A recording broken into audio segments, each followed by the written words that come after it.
Hey guys, Sam and Tori here. This is our Blockchain Billionaires Buy of the Week. It's our 52nd Buy of the Week in a row. And that means, and I don't know if we made a video last week, but I think we bought Polygon. I'm pretty sure we bought Polygon. Very bullish on Polygon right now. But this week, it's the last one of the year. So we've put $100 in every week, so $5,200. And now our portfolio, even with the recent crash, is sitting at 8,345. So doing the math on that, I mean, we're up over 60%. Can't complain whatsoever, especially since we haven't even hit like a peak bull run whatsoever. So, for today's buy of the week, I told you guys in the Discord, if anyone gets what we're buying, and we bought it before, I told you, I'll give you $50. And really, it's just special because it's the 1 year anniversary. But only a couple of you guys made some guesses. I think you guys are getting burned out. But for the loyal people who do watch, you were all wrong. Tori, you want to talk about what we bought today? Yeah, I would love to talk about what we bought, but I'll leave it to you. Because you probably forgot what we bought. I forgot what we bought. Okay, all right. Yeah, we bought Jewel. So DeFi Kingdoms, Jewel. We haven't bought this in a while, but it went all the way up to 80 cents, like rapidly. And with this crash, it's come all the way down under 20 cents. We're sitting at like 19 cents right now. And I know one of the reasons we bought it, though, was because of the rumors that it could be on Solana's blockchain. Yeah, so that's good. Yep. So DeFi Kingdoms, it started off on Harmony. It was a Harmony project, exploded, and as Harmony went up, Jewel went up. They like work together. If they went down, they go down together.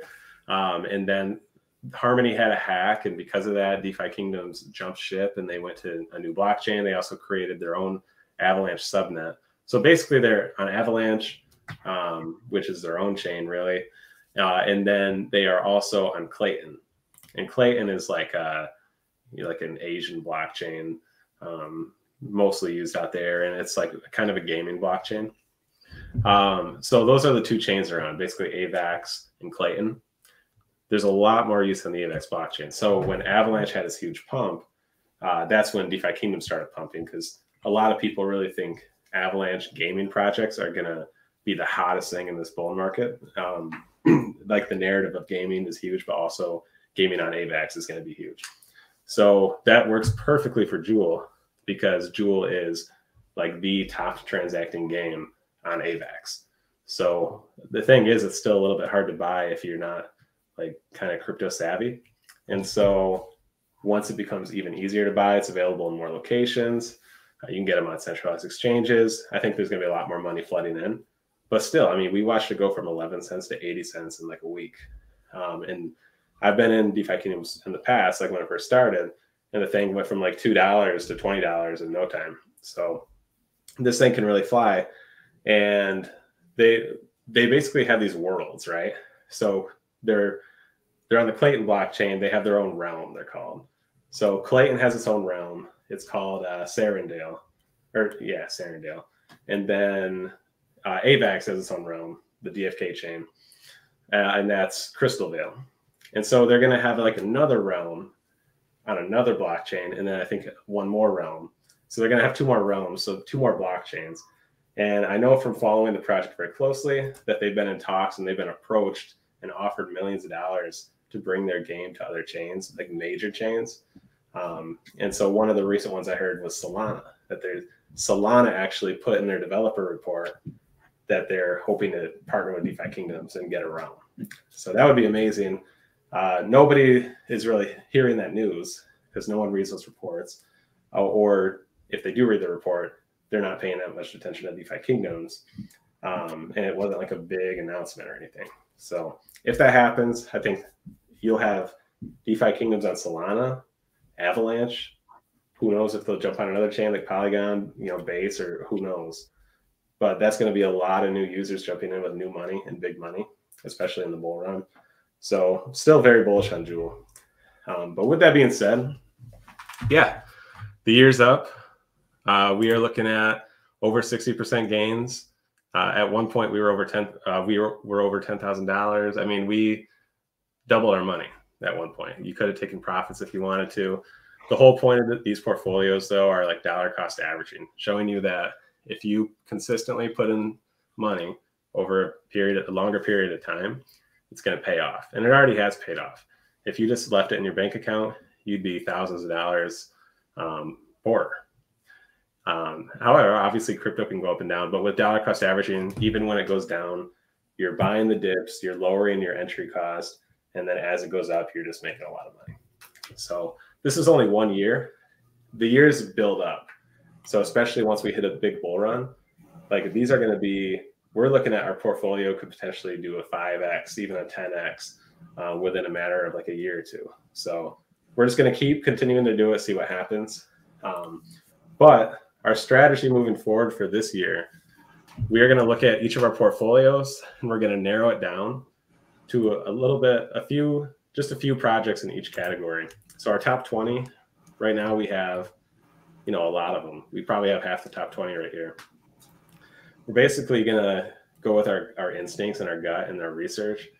And the ones we think are going to perform the best in 2024, we're going to try to transfer some of the less popular ones that we aren't feeling into those assets. So if we really like Cardano, or if we like Solana or Polygon, then we're going to try to consolidate a lot of this into those couple projects and just kind of focus on those. It will allow us to focus our research and our efforts on those ones to fully know what's going on in the ecosystems. Because if you have, tons and tons of investments, then it's going to be impossible to really keep up and know everything that's happening. And if you do know everything that's happening, then you have an edge on other people. So we'll do that. I mean, we'll look at each portfolio real quick. Tori, looking at this, if we were to pick 3, and we'll decide after this video, like for our next buy of the week video, we will have answers on what we're going to do. But for now, just a discussion. If you were to pick 2 or 3 of these confidently, which ones would you pick? And honestly, if you would want to eliminate 2 or 3, which ones would you eliminate? Oh, I like that idea. Can you share your screen with me, and I will better tell you which ones we will eliminate. Yeah, no, I thought I would share my screen, but you're right, I'm not. All right. So you guys just watched me talk about my screen that whole time. Oh, I'm just staring at you. Oh, wow. All of these look so nice. I do like them. I mean, I'll tell you, like, I already know a couple I'd like to eliminate, but I'm curious. Well, all right. Oh, wow. I think if I had to eliminate, you know what? I'd almost say, just for the purpose of gains, I'd almost say Bitcoin and Ethereum, and maybe even probably Dogecoin. Yeah, no, I agree. I like that concept for sure. If you guys are out there trying to be really safe, then keeping Bitcoin and Ethereum would be really cool. But if you do the research, like, in my opinion, not financial advice, you don't have to play it as safe as just holding Bitcoin and Ethereum, because you kind of know what's likely going to outperform those assets because there's so much money already in them. So I do like Tori's mindset there. Looking at it myself, I am disappointed in Singularity Net, how it's performed, because it says we're up 10%, but this is just our top 20 portfolio. This isn't the other portfolios. We have some and we're at a loss on those ones. It's just like definitely not performing as well as other AIs. And quite honestly, I haven't been paying enough attention to what's been going on to see if it's justified or not. I haven't been hearing anything really about it in like 6 months. So definitely something this week I'm going to look at, why this is underperforming, compared to other AIs. But I mean, AIs haven't really struck again. Like, I'm pretty sure in this bull run, AI is going to pump, and this probably will too. So, but this is on my watch list of elimination, but I don't want to quite say I would yet. Dogecoin, yeah, I'm with you there. Like, the only reason that we're holding this, we bought it one time, was because Elon Musk is probably going to pump up Dogecoin a little bit. Yep. However, there's other coins with smaller market caps with more potential, in my opinion. So we'll probably eliminate Dogecoin.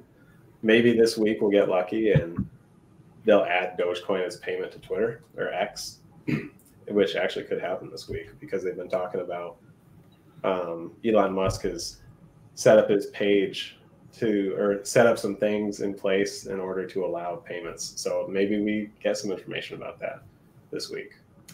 But yeah, potentially Dogecoin, getting rid of that. The ones I really like Cardano. You guys know that. I really like Polygon right now. Very, very bullish on Polygon right now. And it's so undervalued in my opinion.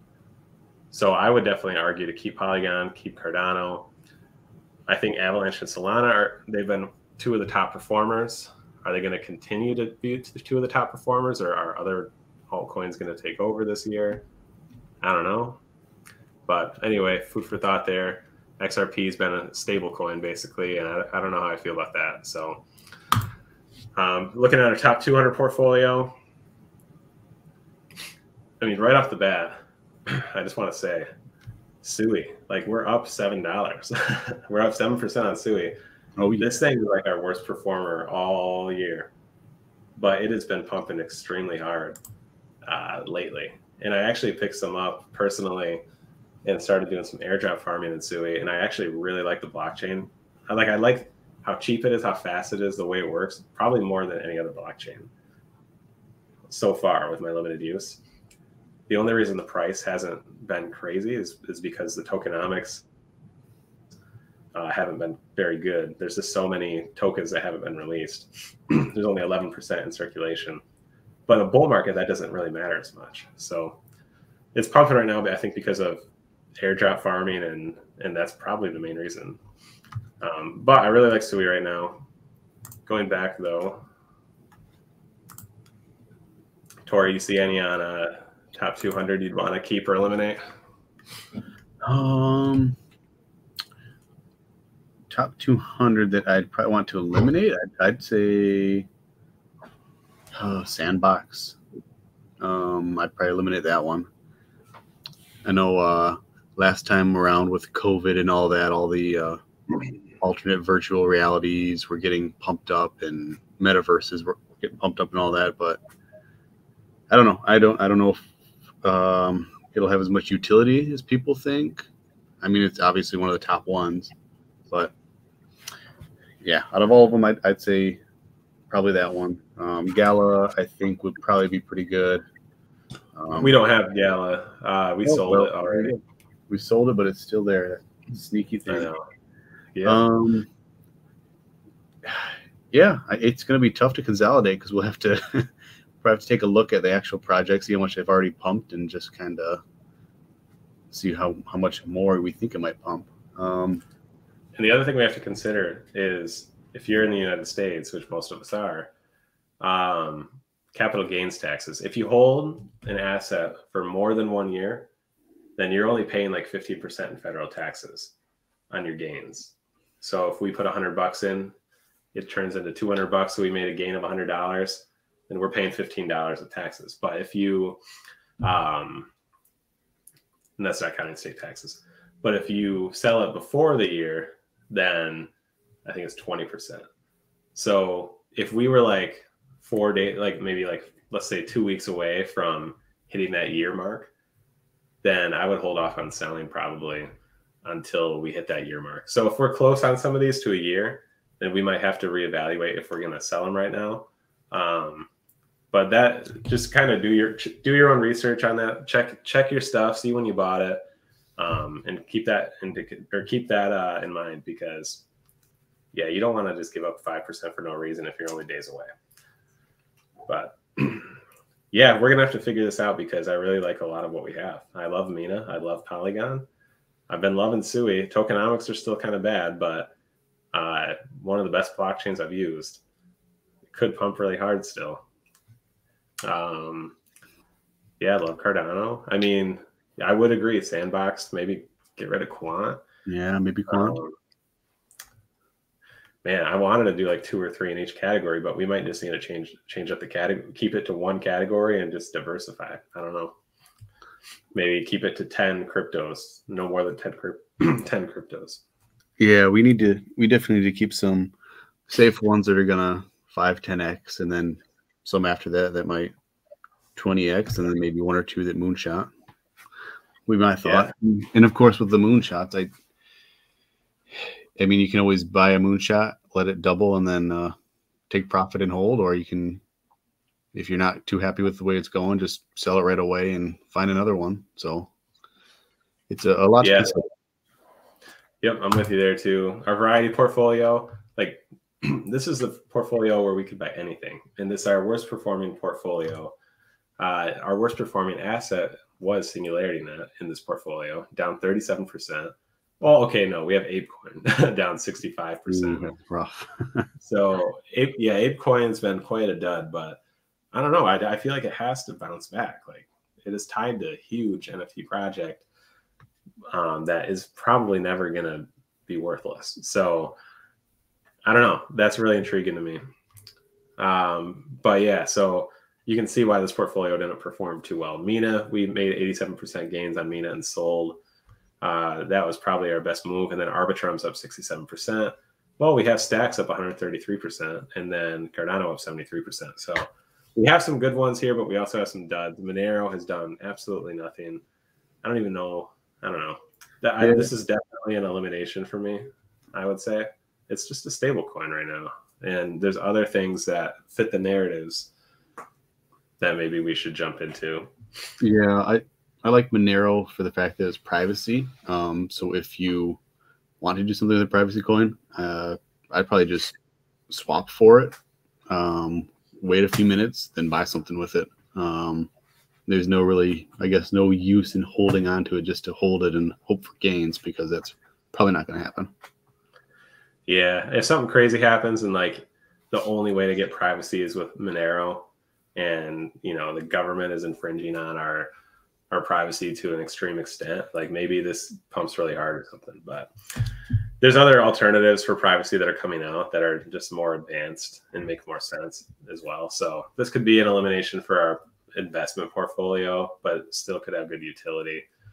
Yeah, and I really like Stacks. I mean, this was definitely something we're gonna have to consider keeping.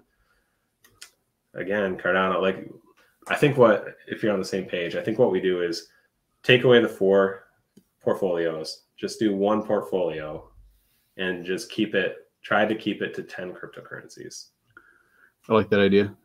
We already have, I think, Cardano in 3 separate portfolios. So the same with maybe Bitcoin and Ethereum in 2. I think Polygon's in 3, XRP's in 3, Chainlink's I think in 3. Yeah. So I mean, I think it'll be easier. It looks like a lot now, but it'll be easier once we sit down and consolidate. Yeah, I think for sure, like in my mind, for sure, for 2024, Cardano, Polygon, those are the 2 I really care about the most. But then I also think that keeping Stacks could be good. There's just a lot of options. Mina, I want to keep Mina. So we'll have to go to the drawing board this week and then come back and let everyone know what we decided. Yep. I like XRP just for the reason that it is always a slow and left behind, and then it just pops off.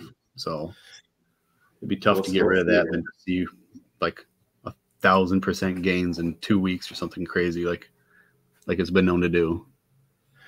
Man, yeah, XRP, man, it's never really done anything for me, but I'm sure the second that I were to get rid of some, it'd probably go up 1,000,000%. So. And so Moonshot portfolio, keep in mind some of these projects we bought aren't listed on here, so we have to put it under like Tether is what we do. So here we bought a Trump NFT. If we look at the price of those right now, we spent $99 on it. Let's just go look at Trump series. Oops. Trump series 2. All right, the floor price is 0.04 Ethereum, which we'll have to have them do that translation for me. Oh no, floor price is floor price is 0.0352. What is that right now? I don't want to do the math. Hopefully it pops up. Okay, here it's like $80. So if we sold for the floor price, which we have a pretty rare one, so we'd probably get our $100 back and maybe more. But yeah, so that's what we're holding there. And then we took some SNEC profits and then swapped it to OPT, which is options flow. It's a Cardano options project. When it was 33 cents each, I want to say it was actually 0.338 at each. Let me just go see on Tap Tools what the current price of OPT is. Yeah, it's like 12 cents. So I don't think we got it at 33 cents. I think we got it at 0.338.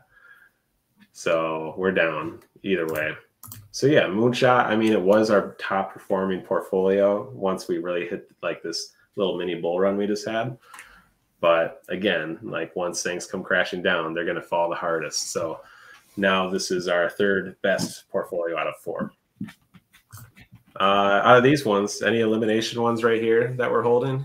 I could probably just eliminate a lot of them because they're just, I don't know much about the projects, and they were supposed to moonshot. They kind of did already. We may have took a lot of profit, and then we'll just have to go through and see which ones still have the potential to moonshot. But I'll tell you which ones I want to keep right now, knowing what I know. Yeah. Yep. I'd probably say that Trump NFT because MAGA.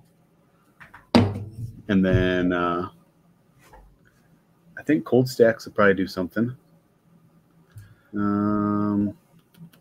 Yeah, this thing was a dud for us for a while, and then it shot up like 700% one day. We already sold half of it, and so that's why it only shows $112 worth. But this thing was one of our worst performers until it blew up, and it's been holding steady. Yeah, and then DeFi Kingdoms will be the other. If I had to keep just 3, those would be it. I think I'd probably look at Telcoin too. That's supposed to be pretty good, hopefully. So, yeah. I mean, I do like. I will say, love DeFi Kingdoms. We just need the bull run to get moving for this thing to start flying, I think. Really love SNEC too. I have a hard time getting rid of SNEC. Telcoin, I really like it. I like how it's kind of like a serious, it's not a meme, it's very serious, but it's a low market cap. So as long as they keep working hard and, you know, they recover well from this hack, which it seems like they have, then, you know, I don't see why this doesn't keep going up with the market. PYR, Vulcan Forged. I mean, it's a gaming studio, but there's so many gaming studios now. Is this one going to get a lot of recognition compared to the others? I don't know. I'm not married to it. I could sell it. And meme coin, like I could care less about meme coin. We could sell that. Layer AI, same thing. So yeah, I mean, I like Telcoin, SNEC, DeFi Kingdoms here. Everything else can go, in my opinion. But also, there's so many other low cap projects out there that we can consider doing something else too. So yeah. So yeah, I guess we'll wrap it up with this. We'll come back with next week with what we're going to do with this portfolio. But Tori, if you were to pick 2 cryptocurrencies to keep, no matter what, mine are Cardano and Polygon. What would you pick? Right now, I would pick Polygon and probably XRP. I'd say those 2. And of course, I will never be advocating for selling a Trump NFT. So that's true. And to feed on your point, this next year, like this 2024, I mean, we're going to have an election. We're going to find out who our next president is, and it's likely going to be Trump or Biden. And whether or not Trump wins, there's going to be stuff that happens. It's going to be very close. There's going to be drama. There's going to be supporters. There's going to be people that are flocking to these NFTs. As soon as anything major happens as the election gets close, like these things are going to blow, in my opinion. So I have like 10 of them. I have like staggered sell orders. Like right now, I bought a bunch of them when they were like 0.08 Ethereum. This was only a couple months ago. Now they're like 0.3 Ethereum. I think if you go to the Series 1, right here. Yeah, the floor price is like 0.3 Ethereum basically. Very nice. Which is pretty much it's almost a 4x or a 3x from where I bought it and where some of you guys bought it in the Discord. And there's not even a lot really even happening. Just wait till we get closer to the election. Like I have I have one that's set to sell at 0.33 ETH. You know, I'm just doing that to take profits, but and I'm staggering them. So some I'm going to sell when it hits 1 Ethereum, or some when it's 0.75 or 0.5. But I do kind of feel dumb for selling at 0.33 because I really think it's a no-brainer that these things are going to pop off at some point. And so I should probably raise the limit on that. But again, it's just kind of locking in free money. So I am going to keep it. It's kind of, in my opinion, it might be a little pointless because I think there's no doubt it's gonna pop over 0.33, like well over it. But I'm just gonna keep it the way it is and stick to my plan. I think that's the best advice I can give. So, but yeah, with that being said, I mean that kind of wraps up our show for today. But yeah, it's been a good year. Can't complain. Yeah, we doubled up while dollar cost averaging. That's not too bad. Yeah, but yeah, so on Thursday we'll start our new buy of the week, and we're gonna narrow these portfolios down to just one, and we're gonna keep it to 10 cryptos. There's a chance during the year we make some changes, but to start off, we're gonna start off with 10 we really like and go from there. So anyway, thanks for watching, and we'll jump on next week. See you guys.